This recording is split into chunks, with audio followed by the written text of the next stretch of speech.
Okay, so today we're going to be talking about principles. So what is a principle exactly? Well, in essence, it's just a conviction you have, which people believe in very strongly, which people feel shouldn't be violated. And this gives it weight against practical considerations. So let's think about the motion, this house would execute students who break school rules. So I know, does anyone want to put their hands up? Can people think of some practical reasons why you wouldn't implement this motion?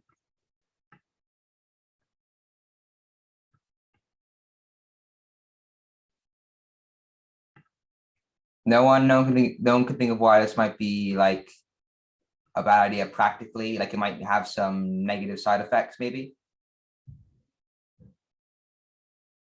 Yeah, I thought. This will be bad because you shouldn't execute students if they break school rules. No, I mean practically, like, would this have any negative No, this would never side happen. effect? A side effect would be like a loss of students probably for the school.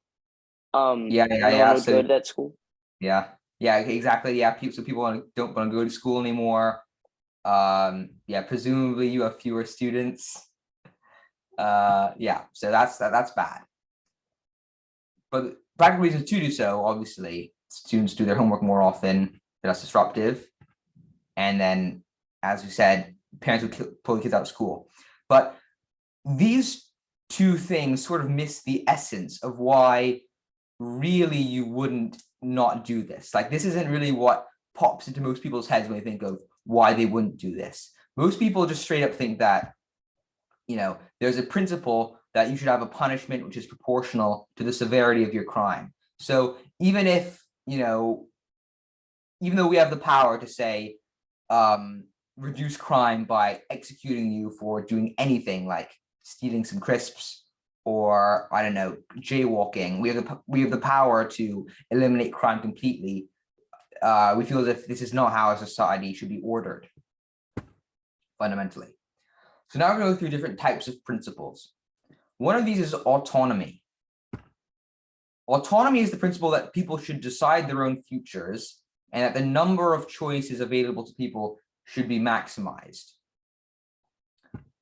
So we say this is a principle in a debate. You'd say that this is good because of the principle of autonomy, but this is really good because it has a principle component and a practical component.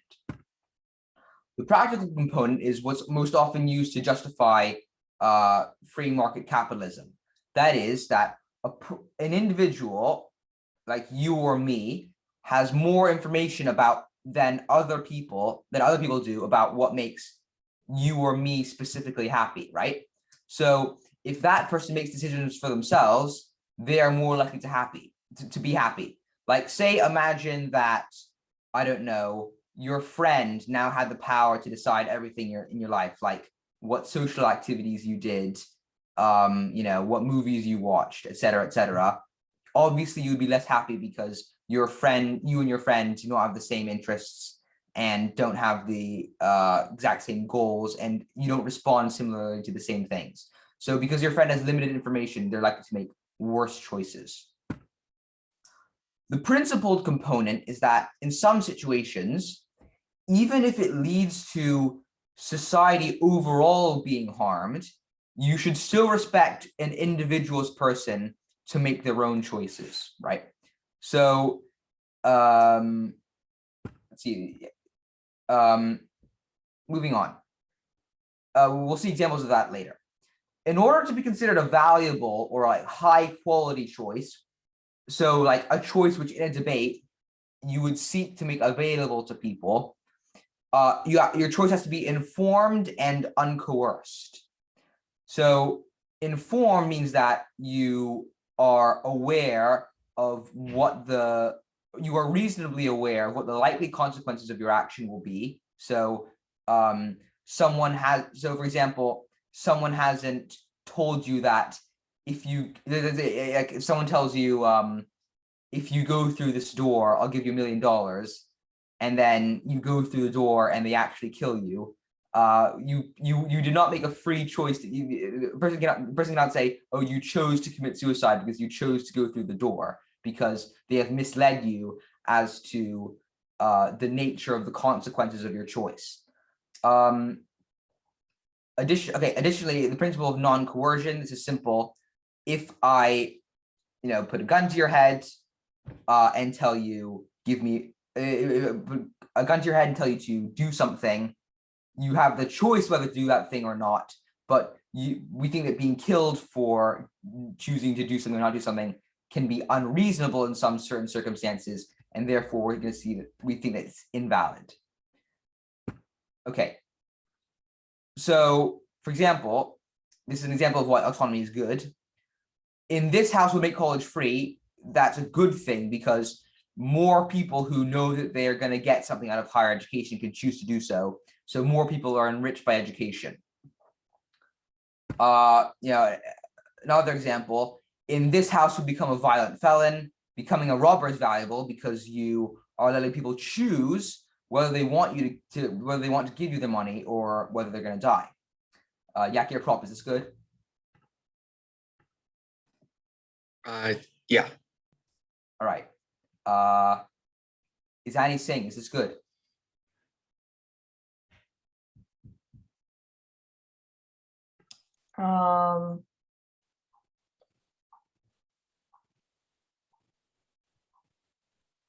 I think so. All right. Ruhan Gupta, is this good? I don't think so. All right. Why is it not good? Because I don't think it's an informed choice because like it's not informed saying that like you're letting people choose for themselves if they want to essentially die. Not an informed choice. I just told you your money or your life. I'm an honest man. If you don't give me your money, I will kill you. I'm not lying. Hand on the Bible, I will kill you if you don't give me your money, and I will let you go if you give me your money. So there's no one's being deceived here. So this is definitely an informed choice.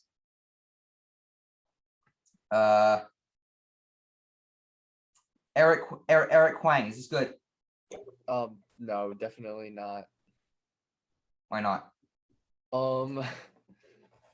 Well, other than just like, obviously, it doesn't seem right. So you're giving them a choice, but both of them are bad. So it's not really actually, it's just giving them a choice. Yeah. Okay. So yes, that's one reason why. So if you that's one reason why this isn't a choice which you want to give people, because both of these worsen your life. That's one reason. Additionally, if we just refer back to the non-coercion principle, as I said before, here we don't think it's reasonable that we don't think it's a reasonable natural consequence of you not giving people your money that you would die. We think that's like it's an unreasonable artificially negative consequence of your choice, and therefore it's not valuable. So that's why. Obviously, in terms of public good or respecting autonomy, you shouldn't let people choose whether to give you their money or their lives. All right. So as I said, if you have erroneous information or you're made to suffer illogical consequences, or if both choices impose something negative overall in your life, this is contrary to the principle of autonomy or just bad in general. Okay, this is another kind of principle, rights. So we all know what we've all heard of some rights, right? You got the right to vote, freedom of speech, etc. So you need to show why a right exists. For example, you need to show that the right to vote stems from preventing government becoming tyrannical, because when you show why a right exists, then you can actually have an argument over whether certain edge cases justify having a certain right. So if like a significant group of people are voting to destroy democracy forever, if given that the point of a vote is to maintain the integrity of the democratic process, that's a compelling reason why the right to vote does not apply to people who want to vote for a dictator. That's what I just said. Okay, another type of principle is like reparations. So this is the idea that if a crime has been committed to you, or if you have been wronged in some way, one way of righting that wrong is to financially compensate you for that. So, for example, in this motion, you would argue that colonial powers have harmed former colonies. That is to say, former colonies would be better off nowadays than they actually are if colonial powers had not practiced colonialism. Therefore, there should be compensation. Here you'd say that women are currently denied a place in the political process, and therefore, in order to compensate for that disadvantage, the number of votes should be increased. Just based on, and that additionally stems from the principle of equality, the idea that men and women should be equally represented. Okay, so now we get into how you actually respond to a principle. Because note that it's actually quite difficult to think about how you would respond to a principle. After all, here you've got someone saying that here on one side, presumably you have a person saying you should do this thing because it helps lots of people, and on the other side you have someone saying we should not do this because it violates sort of moral compulsion. How are you meant to decide whether one is more compelling than the other, right? It's like two people are speaking completely different languages. Like, so we need a logically rigorous way of tackling which side is stronger in a principled debate, right? So 3 ways we can do this. Firstly, we can argue over how the principle is justified. Secondly, we can argue by way of thought experiment. And thirdly, we can deploy opposing principles, which we can argue are stronger by comparing the relative justifications.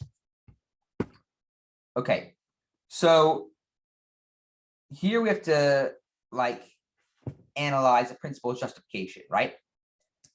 So in the first motion, people, the proposition would argue that out of the principle of reciprocity, because the United States government has rendered services unto you, and it provides for the common defense, and because perhaps fighting in Vietnam has strategic benefits to your country, which guarantees the safety or economic health of the people around you, that you should therefore fight.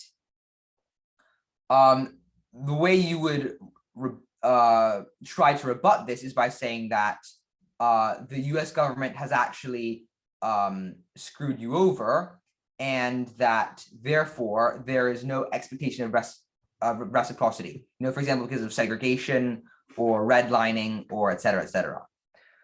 Okay, this house would legalize duels to the death. Proposition says that principally you should do this because people should be able to choose the way they settle things and settle arguments, and because people have bodily autonomy, they should be able to choose to they should have the choice to die.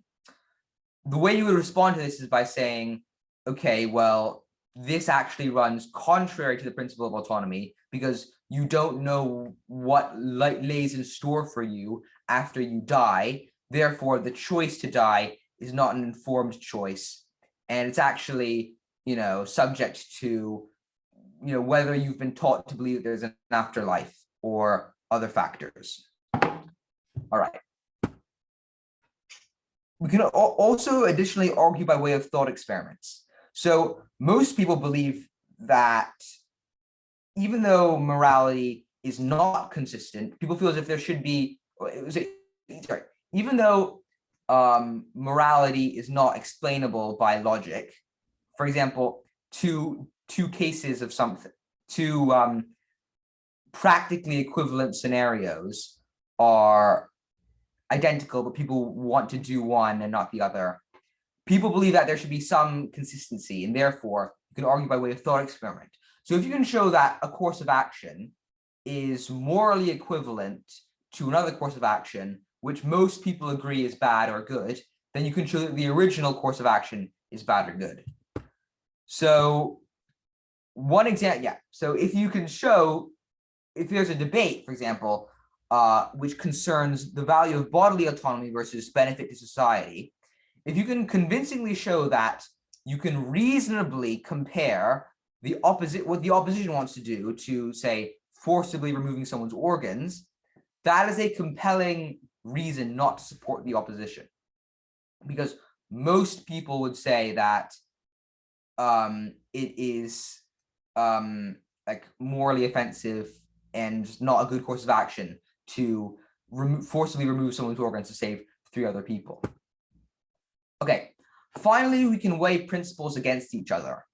So a principle can be stronger than another if that principle has stronger grounds and stronger justification, i.e. what is set up in the justification for that principle is of a higher magnitude than the equivalent justification. So an example of this, like, should you, let's say you have the choice between fighting for your country or, you know, dodging the draft and like helping your parents. So there's an obligation to your country because it has, you know, provided certain things for you, but there's also an obligation to your parents because they have provided things for you. So how are you meant to judge whether or not you should fight for your country or help your parents? One side would say that your relationship with your parents is far more intimate, and that you know, in maybe some like unique cases, you can definitely show that your parents have provided much more for you than your country has, and therefore your obligation to your parents is much stronger. So just to recap, 3 ways of responding to principles are analyzing the justification to see if it actually holds up to scrutiny. For example, in the case of dueling, where one side argues that it upholds the principle of autonomy because it's an informed choice, the other side can say that it is not an informed choice, and there can be a reasonable debate about that. Secondly, you can argue by way of thought experiment by showing that one course of action is equivalent to a morally reprehensible one. You can argue that you should not take that course of action. And finally, principles can be weighed against each other because some can have stronger grounds. And so that is how you are meant to employ principles in a debate.